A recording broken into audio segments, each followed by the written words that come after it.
Durablement vôtre pour un monde à la fois vivant, vivable et viable. Aujourd'hui, nous évoquerons la production d'énergie solaire par les habitants eux-mêmes. Nous sommes à la salle des fêtes de Diarville, une commune du Saintois dans le sud du département de Meurthe-et-Moselle, où va débuter ce jeudi 5 avril 2018 à 20h une soirée publique d'information sur le projet de centrale villageoise.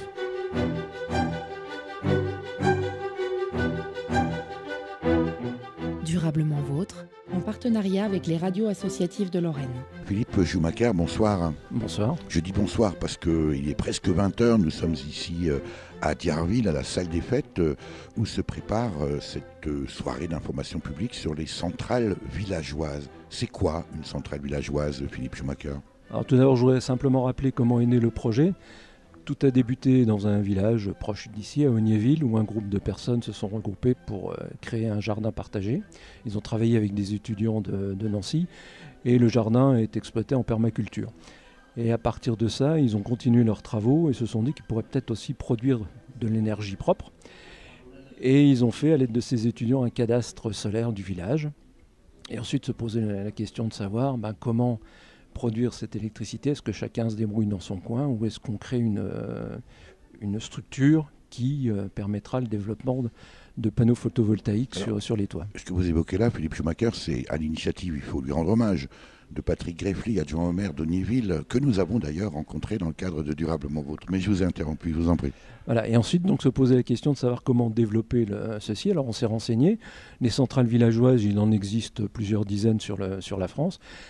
Et elles exploitent notamment donc le solaire et ont créé des centrales photovoltaïques. Alors, l'avantage de ces centrales villageoises, c'est que chacun peut y être intégré comme il l'entend. C'est-à-dire soit il fait partie et c'est un administrateur de la société, soit il est simplement actionnaire de cette société, ou il prête seulement son toit pour qu'on puisse y installer des panneaux photovoltaïques. Alors avant de rentrer dans le détail, on va dire, de la structure administrative, vous avez évoqué à l'instant un cadastre solaire. Alors, on connaît le cadastre du foncier qui répertorie la propriété, la surface de la terre, mais là c'est un cadastre solaire. Expliquez-nous, Philippe Schumacher. Bien, c'est simplement répertorier les toitures d'un village ou de plusieurs villages pour voir lesquelles sont les mieux adaptées pour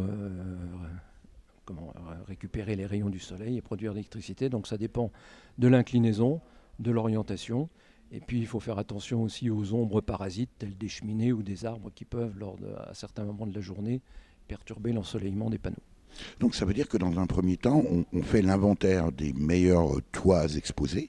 Mais alors pourquoi en venir à une centrale villageoise ? Après tout, chaque propriétaire de toiture peut ou ne pas installer soit des panneaux solaires photovoltaïques pour l'énergie, soit des panneaux pour récupérer la chaleur. Pourquoi une centrale villageoise ? Alors, pour plus impliquer de citoyens, puis tout le monde n'a pas forcément le budget pour installer des panneaux photovoltaïques, ni les compétences techniques. Et peut-être certains n'ont pas les toits.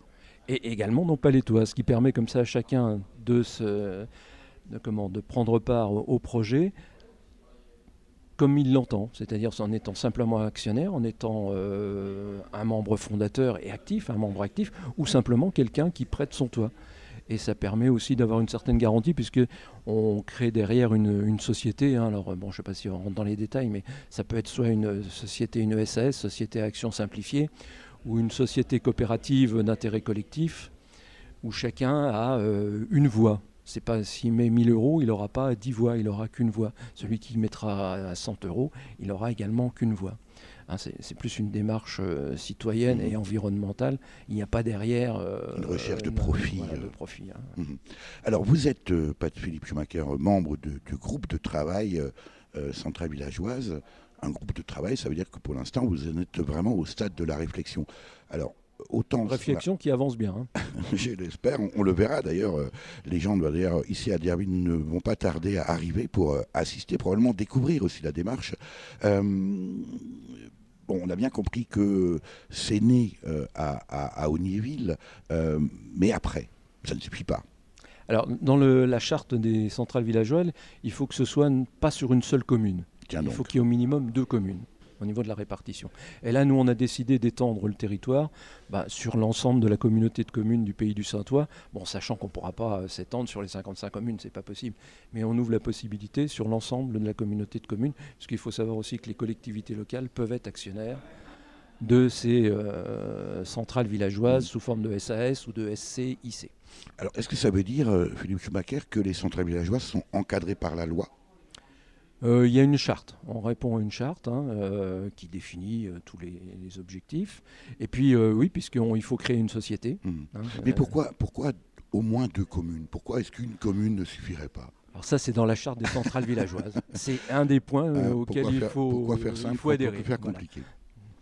Quels vont être on va les découvrir bien sûr, mais quelles vont être les personnes qui assisteront ce soir à Diarville à cette soirée d'information ? Parce qu'il y en a eu d'autres, il y en aura d'autres, vous avez peut-être déjà des expériences. Comment ça réagit sur le territoire dans le Saintois ?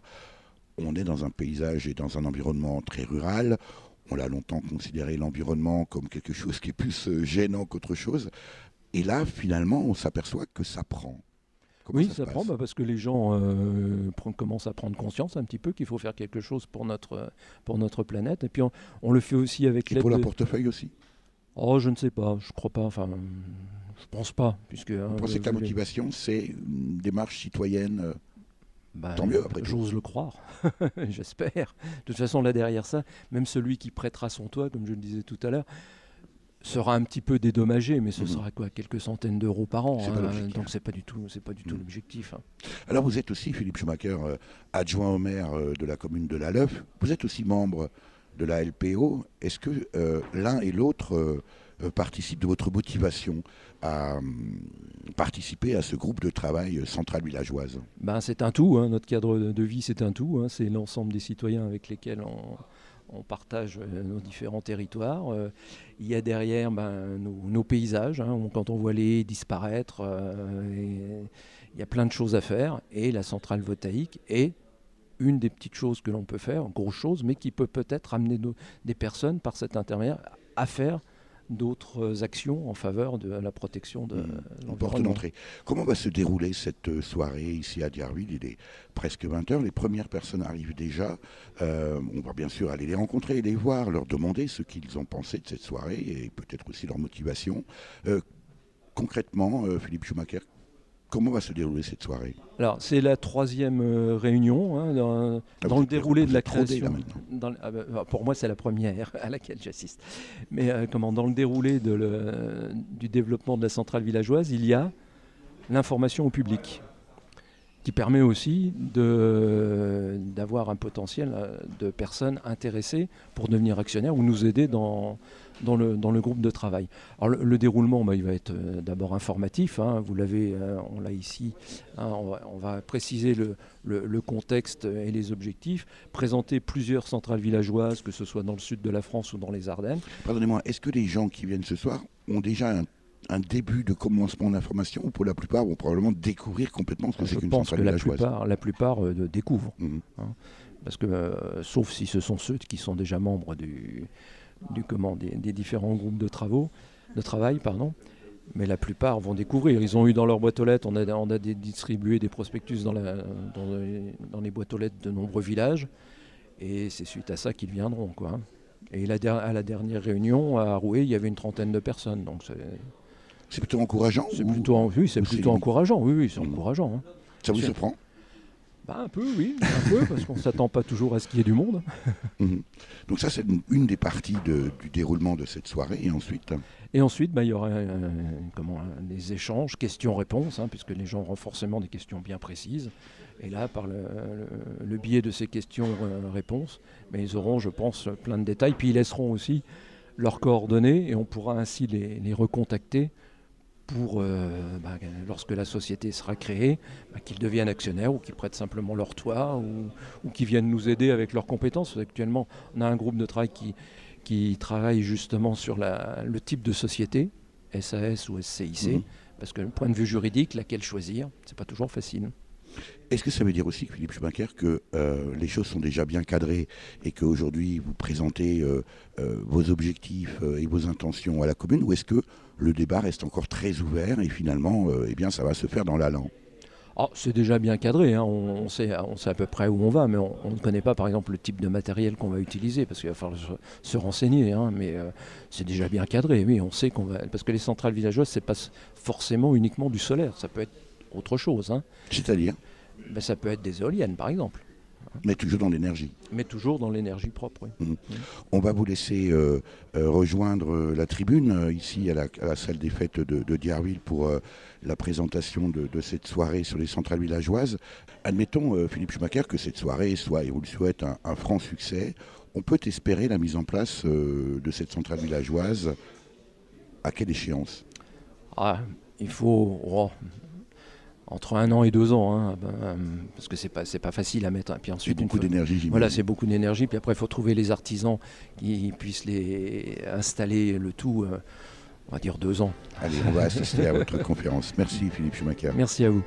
Si le battement d'aile d'un papillon quelque part au Cambodge déclenche sur un autre continent le plus violent des orages, le choix de quelques-uns dans un bureau occidental bouleverse des millions de destins. Surtout si le bureau est ovale, il n'y a que l'ours blanc qui s'étonne que sa banquise fonde. Ça ne surprend plus personne de notre côté du monde. Quand le financier s'enrhume, ce sont les ouvriers qui toussent. C'est très loin la couche d'ozone, mais c'est d'ici qu'on la perce. C'est l'effet papillon. Petite cause, grande conséquence. Pourtant jolie comme expression. Petite chose, dégâts immenses. Qu'on l'appelle retour de flamme ou théorie des dominos, un murmure devient vacarme, comme dit le proverbe à propos. Si au soleil tu t'endors, de biafine tu t'enduiras. Si tu mets une claque au videur, courir, très vite tu devras. Si on se gave au resto, c'est un fait, nous grossirons. Mais ça c'est l'effet cachalot.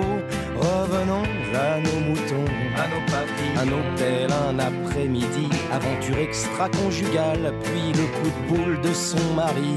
Alors, si ton nez te fait mal, c'est l'effet papillon. C'est normal, fallait pas te faire choper. Si par contre t'as mal au front, ça veut dire que c'est toi le mari trompé.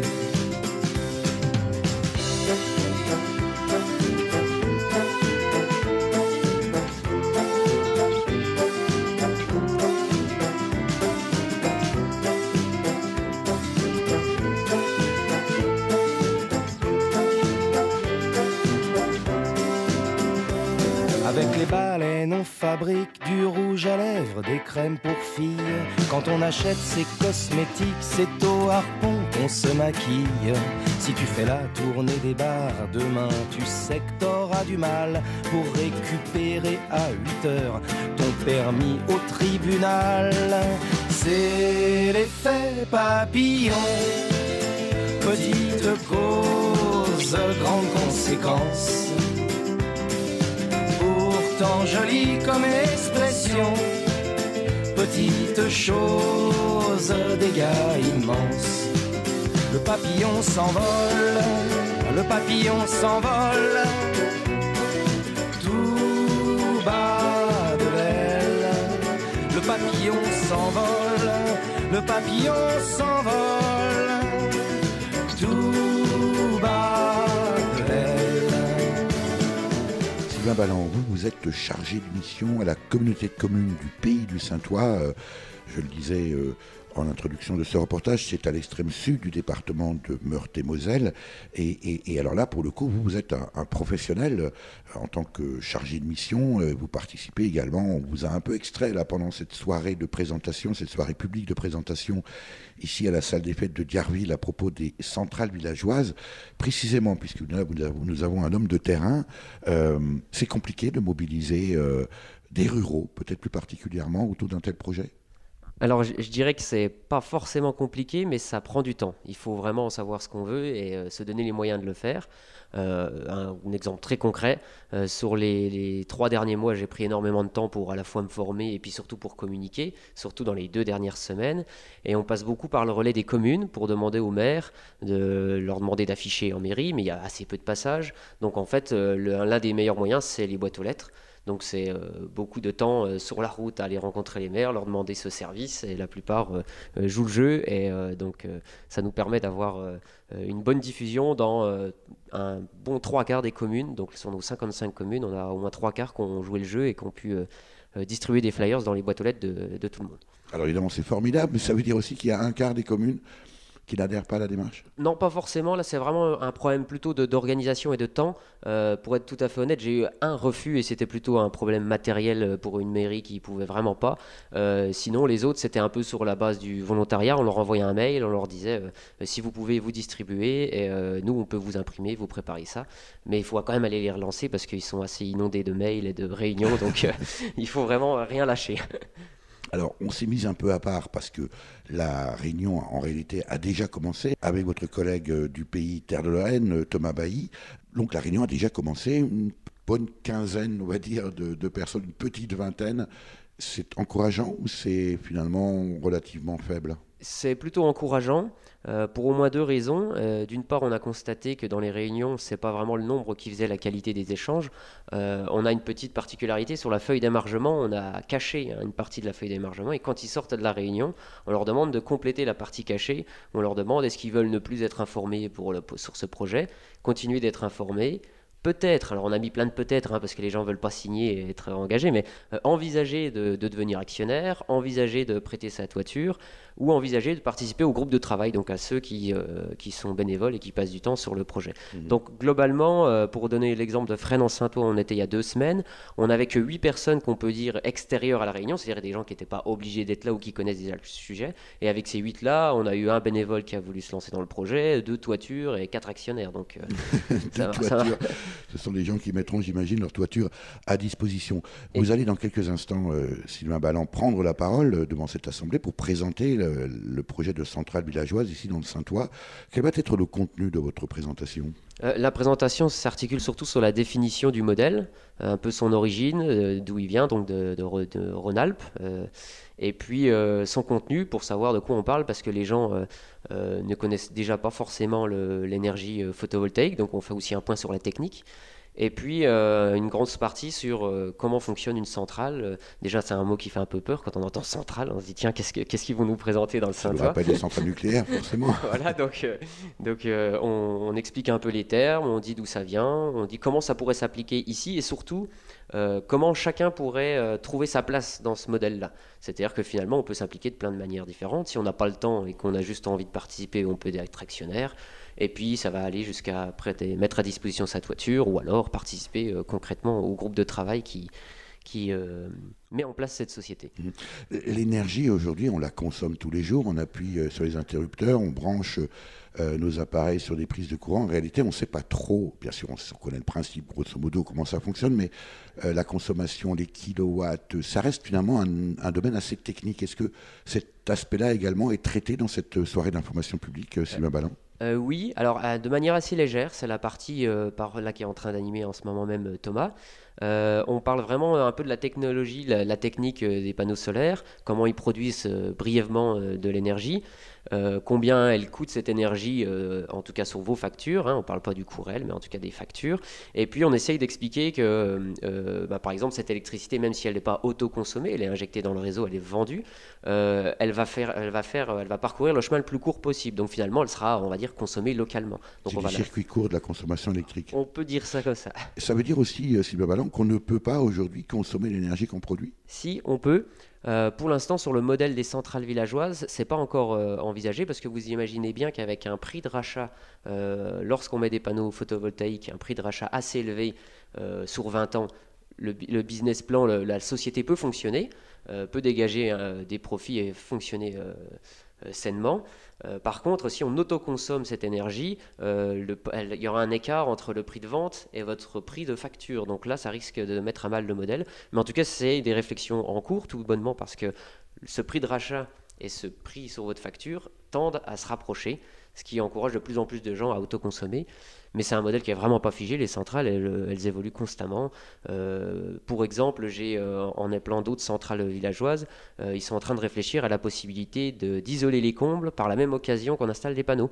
Et ça rejoint les statuts, la philosophie du projet. On parle à la fois de produire de l'énergie renouvelable locale, mais aussi de réduire notre consommation. C'est là qu'on y revient avec ces histoires de kilowatts. Il ne faut vraiment pas se dire que plus on a de besoins, plus il faudra produire. On va déjà aussi s'intéresser à diminuer la consommation. C'est là aussi où on s'aperçoit, Sylvain Balland, que finalement les centrales villageoises, parce que c'est une démarche collective, est aussi un levier de mobilisation des citoyens sur les questions d'énergie, donc de transition et d'une manière générale de questions d'environnement. Oui, alors pareil, malheureusement on n'a pas trop de temps pour évoquer plein de sujets, mais il y avait des diapos très intéressantes de l'espace Info Énergie pour notre première réunion. Il avait fait un peu toutes les interactions entre énergie, climat, conflit, pauvreté, donc qui était passionnant, mais c'est vrai qu'il nous faudrait presque une soirée pour en parler, mais en tout cas ça rend les gens attentifs au sujet, ça permet aussi de se rendre compte sur un territoire lesquels sont engagés. Des fois on se dit que finalement il n'y a pas de projet, il n'y a pas de... mais une fois qu'on commence à rencontrer les forces vives d'un territoire, on se dit que c'est bien parti pour continuer vers d'autres projets en tout cas. On va vous laisser rejoindre la salle Sylvain Balland parce que ça va être bientôt votre tour pour présenter bien précisément votre partie qui vous concerne pour ce projet de centrale villageoise ici à Dierville. Merci Sylvain Balland. Merci. Durablement vôtre, Éric Mutschler. Bonsoir, quel est votre prénom ? Jean-Marie. Jean-Marie, vous avez participé comme la petite vingtaine de personnes ce soir ici à Dierville en ce jeudi 5 avril à cette soirée d'information publique sur le projet de centrale villageoise. C'est maintenant le moment toujours attendu et bien sûr apprécié du petit verre d'amitié. Qu'est-ce qui vous a motivé à participer à cette réunion de ce soir et qu'est-ce que vous en avez retenu ? C'est-à-dire que j'ai une très mauvaise appréciation j'ai eu un gros problème technique avec une installation, donc je voulais savoir, j'avais aucun a priori pour savoir à quoi consistait la réunion, c'était simplement pour m'informer. Mais ça veut dire un problème sur une installation technique que vous avez fait réaliser à titre privé ? Oui, qui a été installé en 2013. Et aujourd'hui, le raccordement pour la vente n'est toujours pas fait. Mais est-ce que ça veut dire que vous n'avez, mis à part cela, aucun intérêt à ce projet de centrale villageoise ? Ah non, je n'envisage pas de... Donc c'est une expérience définitive de rejet ? Pour l'instant, oui. Est-ce que c'est lié à votre ressenti ? Parce que j'imagine que si vous avez fait appel à cette entreprise, c'était précisément parce que vous aviez l'envie d'installer des panneaux solaires. Est-ce que finalement, c'est pas un problème d'entreprise lié à cette entreprise-là ? Ah si, j'en suis conscient, effectivement. Mais d'ailleurs, j'ai plutôt un a priori favorable pour tout ce qui est l'énergie renouvelable, puisque moi, je me chauffe, par exemple, avec l'énergie au sol, géothermie. Donc, je voulais aller plus loin, mais malheureusement... Alors précisément, Jean-Marie, est-ce que les spécialistes, alors pour l'instant, on en est au tout début, mais est-ce que précisément votre expérience ne pourrait pas profiter à cette centrale villageoise pour éviter aussi les mêmes écueils que vous avez vécus ? Je crois que l'approche est différente. Moi, j'étais tout seul. À l'époque, il y a 5 ans, on parlait un peu de ça, mais il n'y avait pas d'organisation. Je pense que le fait de se regrouper va éviter ce genre d'accident. Ça veut dire que vous êtes peut-être parti trop tôt dans cette aventure ? Oui, j'ai peut-être un peu seul. Trop tôt et trop vite. Qu'est-ce qu'il disait déjà, quand on va seul, on va plus loin ? On va plus vite, mais quand on part à plusieurs, on va plus loin. Oui, mais avec plus de sécurité, peut-être. Merci, Jean-Marie.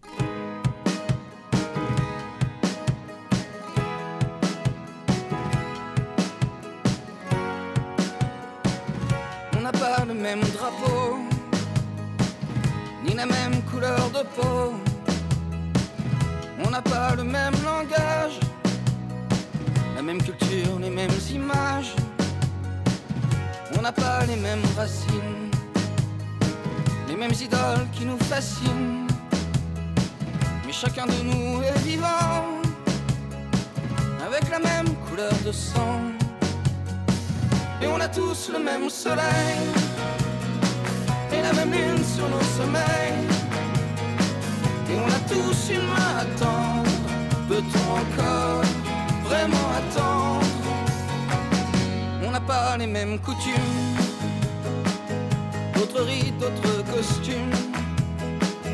On n'a pas les mêmes histoires, mais leur mélange on fait l'histoire. On n'a pas les mêmes parents, mais on est tous encore enfants, et tous issus d'un métissage, devenus fous mais nés si sages. Et on a tous le même soleil, et la même lune sur nos sommeils. Et on a tous une main à tendre. Peut-on encore vraiment attendre? Car on a tous la même planète qui nous supplie d'être moins bêtes. Et on a tous une main à tendre. Peut-on encore vraiment attendre? Humains avec nos différences et le pouvoir d'en faire une chance. Car on a tous le même soleil et la même lune sur nos sommeils. Et on a tous une main à tendre. Peut-on encore vraiment attendre? Car on a tous la même planète qui nous supplie d'être moins bêtes. Et on a tous une main à tendre.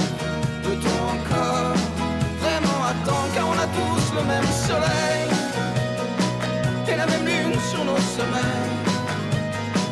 Et on a tous une main à tendre. Peut-on encore vraiment attendre? Car on a tous le même soleil.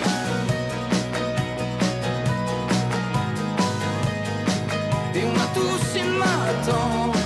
Peut-on encore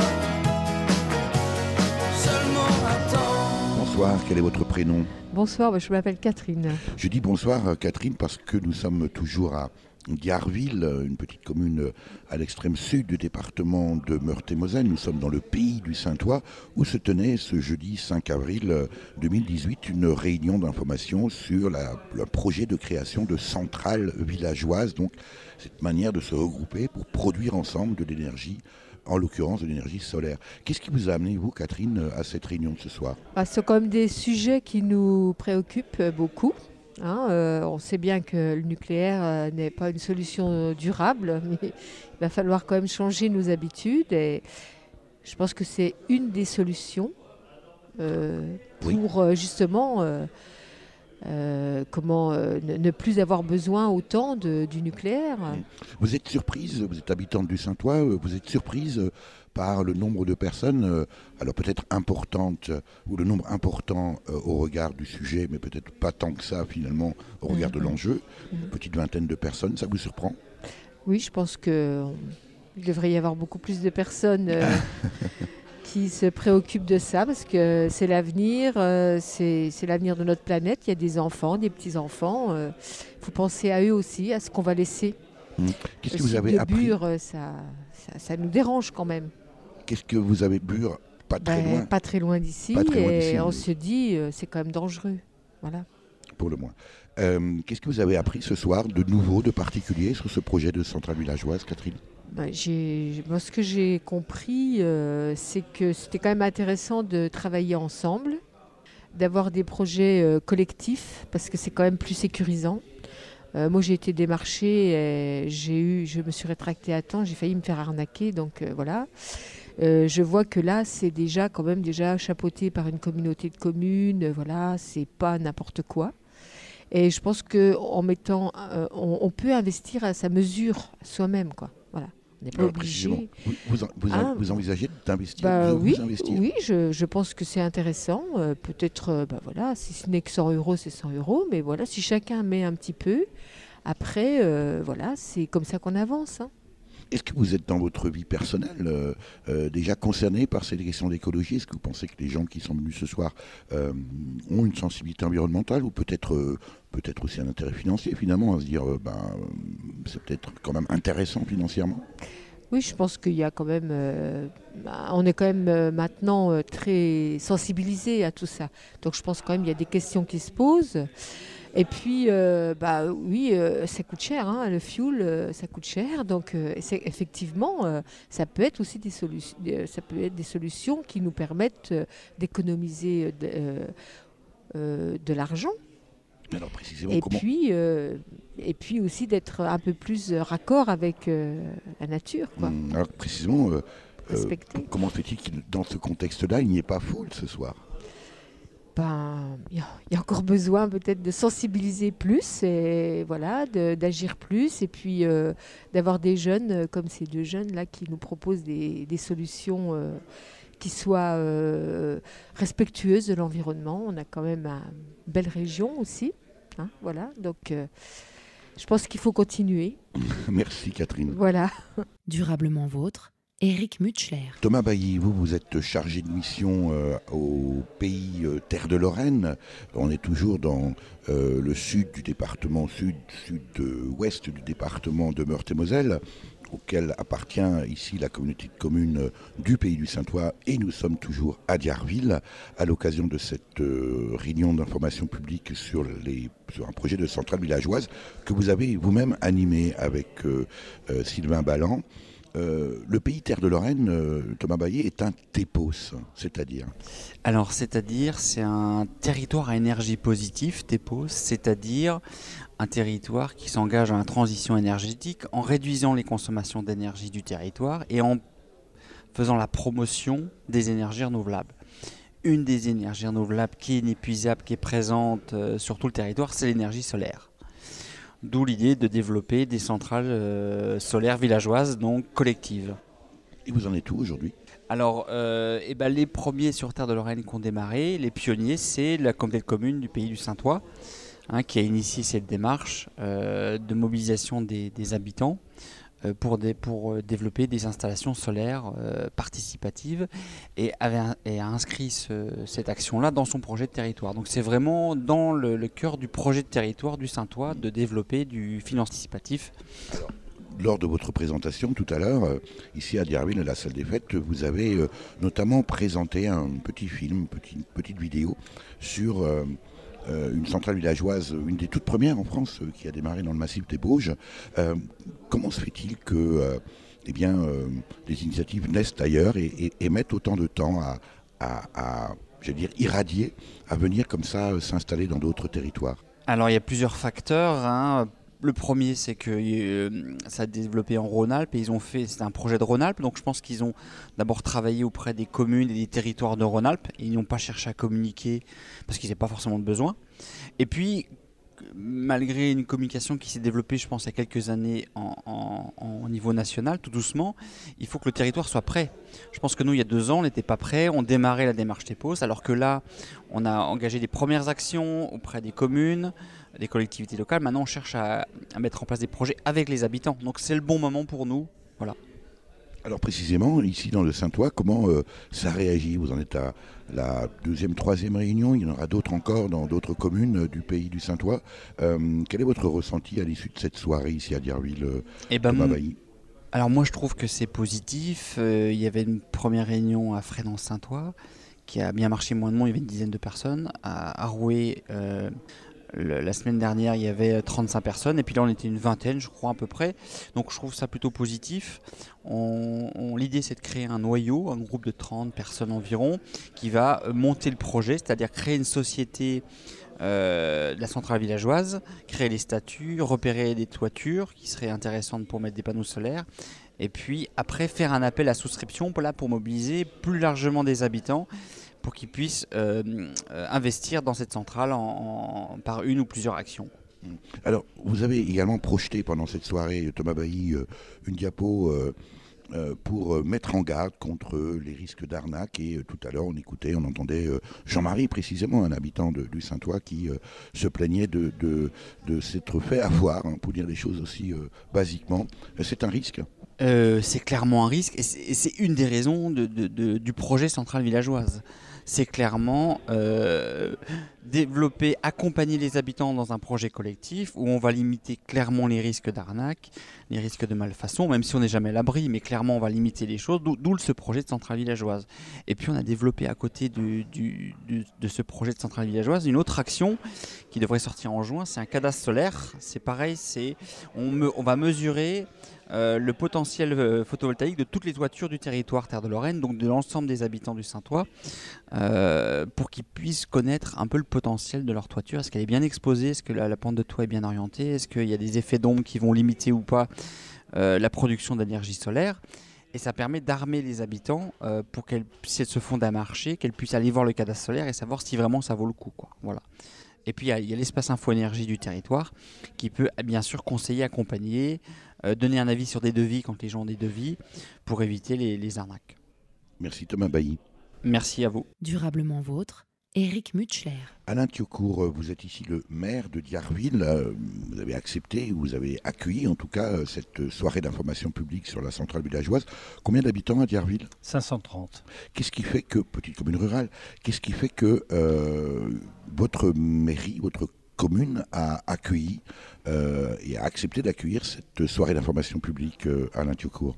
Eh bien, c'est que j'ai personnellement une sensibilité assez prononcée sur tout ce qui concerne les économies d'énergie, les énergies renouvelables, la possibilité de faire quelque chose pour qu'on puisse laisser à nos enfants un monde qui soit meilleur que celui que nous avons. Comme je l'ai dit en introduction à l'Assemblée, je roule personnellement en voiture électrique depuis 4 ans et demi. Pour des raisons écologiques, essentiellement, parce qu'il ne faut pas se voiler la face, ça revient cher quand même de rouler en voiture électrique. Et alors, est-ce que c'est un... Oui, je vous en prie. Donc c'est un choix personnel de modes différents de déplacement que j'ai fait dès le départ, et ce bien avant que je ne sois élu. Alors justement, est-ce que Alain Thiaucourt, maire de Dierville, est-ce que votre sensibilité, votre programme environnemental a pesé dans le fait d'être élu maire de Dierville? On n'a pas eu beaucoup l'occasion de développer un programme parce que dans une petite commune rurale comme la nôtre, on n'a pas mené, je dirais, de réunions politiques pour pouvoir nous faire élire. En plus, sur notre liste, nous avons, je dirais, toutes les tendances politiques dans une commune comme la nôtre, avec 15 conseillers. Alors la question, je la pose autrement. Est-ce que l'écologie pèse aujourd'hui dans une commune comme Dierville? J'essaye. C'est difficile, mais j'essaye de la faire peser. On a réussi quand même déjà au niveau de l'éclairage communal. Dès la première année de notre mandat, nous avons réussi à faire changer l'ensemble de l'éclairage pour pouvoir avoir un éclairage qui consomme beaucoup moins. Donc nous avons économisé en termes de puissance la moitié de ce que l'on consommait précédemment. Je n'ai pas pu aller plus loin, c'est-à-dire que mon ambition aurait été de pouvoir éteindre une partie de la nuit cet éclairage public. Malheureusement, les réticences sont assez fortes, y compris au sein du conseil municipal, donc c'est une affaire qui n'est pas facile à mener, mais je ne désespère pas. J'ai approché déjà une société qui se trouve sur le territoire de la communauté de Colombelle-et-Belle, qui est venu inspecter nos bâtiments pour voir s'ils permettraient d'accueillir des panneaux photovoltaïques. Et nous avons sélectionné celui de l'école qui serait capable de répondre à cette... Donc du coup, ce projet de centrale photovoltaïque nous intéresse énormément puisque ça nous permettrait de proposer la toiture de l'école dans le cadre de ce projet. Merci, monsieur le maire.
Sylvain Balland, chargé de mission à la communauté de communes du Pays du Saintois, c'est au sud, à l'extrême sud du département de Meurthe-et-Moselle.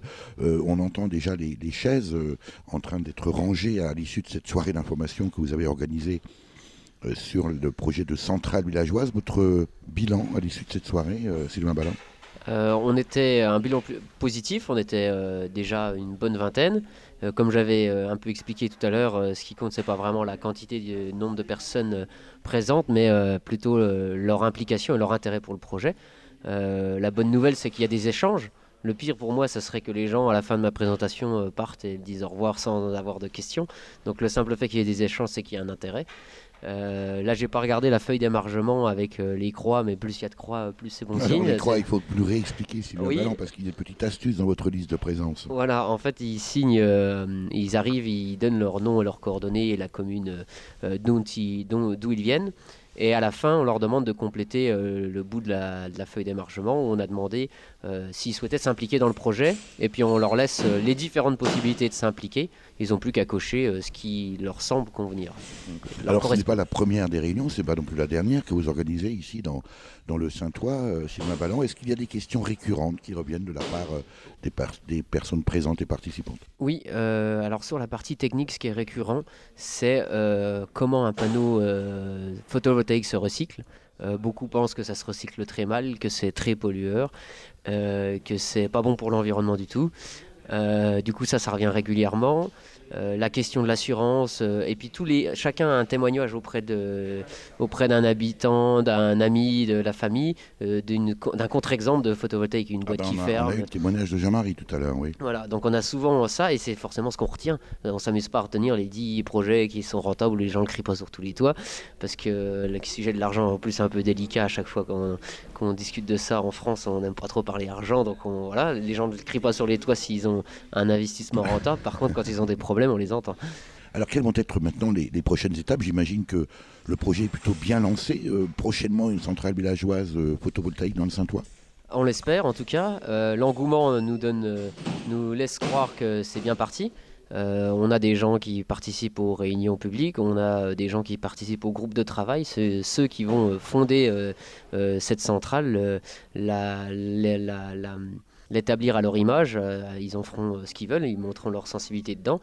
Et les prochaines étapes, comme c'est présenté dans les réunions publiques, ce groupe de travail se réunit et bosse sur les statuts, l'aspect juridique, l'aspect technique en cherchant des toitures, et progressivement aboutit à un projet de plusieurs installations photovoltaïques sur des toitures, et on arrive à la phase de capitalisation. Donc on espère que, disons sous 6 mois, 1 an, on ait quelque chose de concret avec des chiffres et puis un appel aux actionnaires. Alors vous avez cité aussi au cours de cette soirée de présentation et d'information publique, Sylvain Balland, avec votre collègue du pays Terre de Lorraine, Thomas Bailly, vous avez évoqué des exemples, notamment en Rhône-Alpes, mais aussi dans les crêtes préardennaises, du côté de Charleville-Mézières. Est-ce que vous-même déjà, ou en Alsace également, est-ce que vous-même vous êtes rendu sur ces territoires? Est-ce que une délégation pourrait rencontrer de telles expériences précisément pour discuter avec les initiateurs de ces projets de façon à être rassurés, profiter de leur expérience aussi? Alors oui, tout d'abord, il faut savoir que dans les valeurs des centrales villageoises, dans la charte qu'on doit respecter, il y a une notion d'essaimage et de témoignage qui est très importante, ce qui veut dire qu'on peut se baser sur toutes les centrales qui existent pour leur demander de témoigner. Donc on a leurs coordonnées, on peut déjà les joindre, leur demander comment ils sont sortis à telle étape. Si on rencontre une difficulté, on peut les solliciter. Donc ça, c'est très intéressant. Un voyage d'études a été proposé par Citoyens et Territoires pour se former et puis pour avoir une expérience d'une communauté de communes qui développe les énergies renouvelables. Et c'est grâce à ça, il y a à peu près 1 an ou voire 2, qu'on est parti à une vingtaine dans les crêtes préardennaises pour voir un projet de développement éolien, l'installation de 3 éoliennes sur un territoire avec des fonds citoyens, et puis la notion de centrale villageoise. Donc on est ressorti de ce voyage d'études très intéressé. Et il s'est avéré que ça s'est concrétisé avec le projet de territoire du Pays du Saintois, ce qui nous permet de légitimer notre action à l'heure actuelle. Merci infiniment, Sylvain Balland. L'invité de Durablement Vôtre, coup de gueule ou coup de cœur?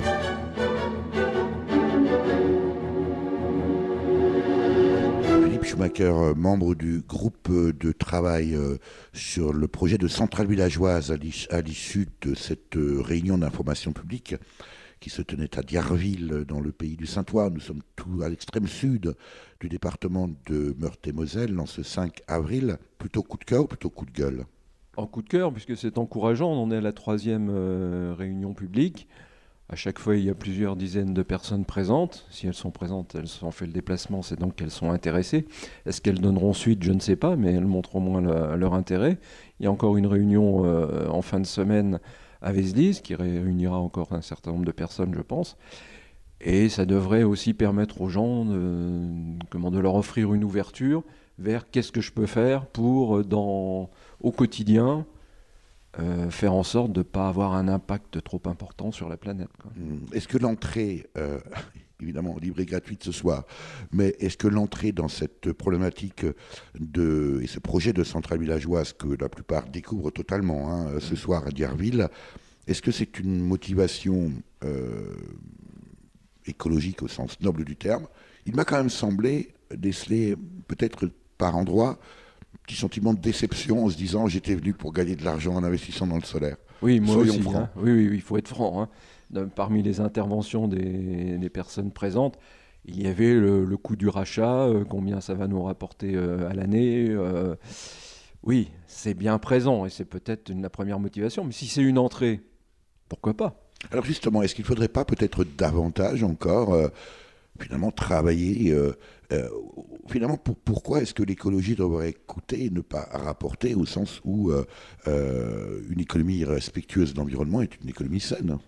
Oui, ça doit pouvoir rapporter, mais ça ne doit pas être l'objectif. Mais il faut bien que les gens vivent. Oui, mais là, les gens qui vont s'investir dans les centrales villageoises, c'est une forme de placement. Donc s'ils ont de l'argent à placer, c'est qu'ils ont déjà suffisamment pour vivre.